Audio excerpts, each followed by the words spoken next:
ഇന്നലെയാണ് ഇടുക്കി ഖജനാപ്പാറയിലെ ഏലത്തോട്ടത്തിൽ ഒരു കുഞ്ഞു ശരീരഭാഗം കണ്ടെത്തുന്നത്. തെരുവ് നായകൾ പാതി കടിച്ചു തിന്ന നിലയിൽ ആ ശരീരം. പിന്നാലെ ജാർഖണ്ഡ് സ്വദേശികൾ പോലീസ് കസ്റ്റഡിയിലാകുന്നു. ജനിച്ചപ്പോൾ തന്നെ മരണപ്പെട്ടിരുന്നെന്ന് ആദ്യവാദം. പക്ഷേ വിശദ ചോദ്യം ചെയ്യലിൽ പുറത്തു വന്നത് നിഷ്ഠൂര കൊലപാതകത്തിന്റെ വിവരമാണ്. ജനിച്ചയുടൻ ശ്വാസം മുട്ടിച്ച് കൊന്ന ചാക്കിൽ കെട്ടി കുഴിച്ചിട്ടെന്ന്. കൊലപാതകത്തിന്റെ കാരണമാണ് അതിലേറെ സങ്കടപ്പെടുത്തുന്നത്. 21-കാരി പൂനം സോറന്റെ അറസ്റ്റ് പോലീസ് രേഖപ്പെടുത്തി.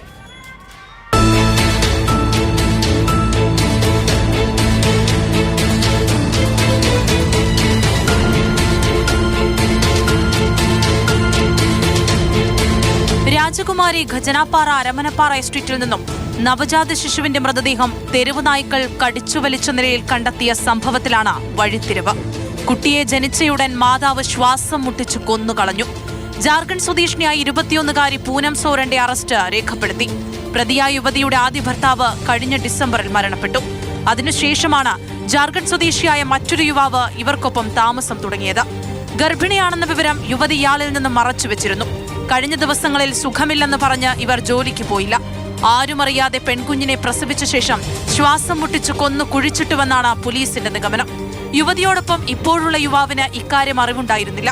കുട്ടി ഉണ്ടായ കാര്യമറിഞ്ഞാൽ ഇയാൾ ഉപേക്ഷിച്ചു പോകുമെന്ന് ഭയന്നാണ് കൃത്യം ചെയ്തതെന്ന് യുവതി പോലീസിന് മൊഴി നൽകി. ഏലത്തോട്ടത്തിൽ കുടിവെള്ള പൈപ്പ് സ്ഥാപിക്കാനെത്തിയ തൊഴിലാളികളാണ് നായ്ക്കൾ കടിച്ചു വലിച്ച നിലയിൽ നവജാത ശിശുവിന്റെ ശരീരഭാഗങ്ങൾ കണ്ടെത്തിയത്. രാജാക്കാട് പോലീസ് നടത്തിയ പ്രാഥമിക അന്വേഷണത്തിൽ ജാർഖണ്ഡ് സ്വദേശികളായ ദമ്പതികളുടെ കുഞ്ഞാണിതെന്ന് കണ്ടെത്തിയിരുന്നു. മാസം തികയാതെ ജനിച്ച കുഞ്ഞ് മരിച്ചതുകൊണ്ട് കുഴിച്ചിട്ടതാണെന്നാണ് ഇവർ പോലീസിന് നൽകിയ ആദ്യ മൊഴി.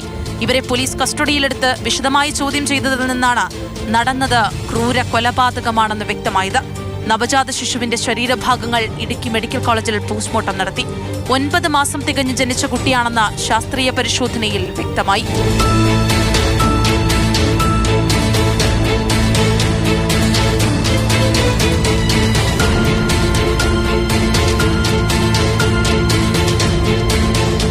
മാതൃഭൂമി ന്യൂസ്, ഇടുക്കി.